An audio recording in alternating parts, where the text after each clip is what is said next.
Obila e kaunti ma Homa Bay omako achije ariyo ma itudo kod nek makoch mar japuonjre ma jahigni 13 e gweng' mar Abor e Kamsama kar chung'od bura ma Suba North e kaunti ma Homa Bay wuok tich mokalo.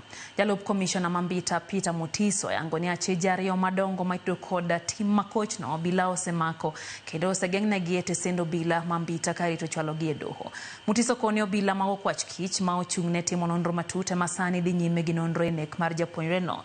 Jatend bura ma kaunti ma Homa Bay Joyce Bensuda manotimo limbe dala gi japuonjrego kwedo kit nek manotimne ka ojiwo obila mondo mione ni achije te omaki kendo tere doho.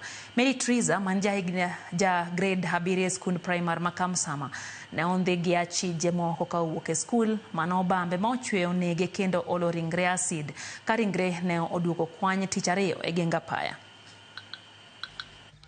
Achiel kuom suspect ma jonyuol onyisa mo confirm nani achiel kuom jatich mondike gweng' ka nosemaki nyoro godhiambo.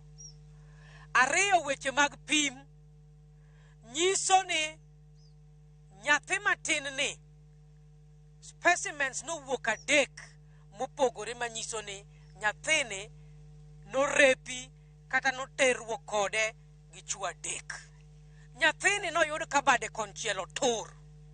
Apenjo ni to nyathi matin ma jahiga 13 ang'o ma dimi chuo 3 madongo kata ka gin matindo bamb nyathi machalo kama?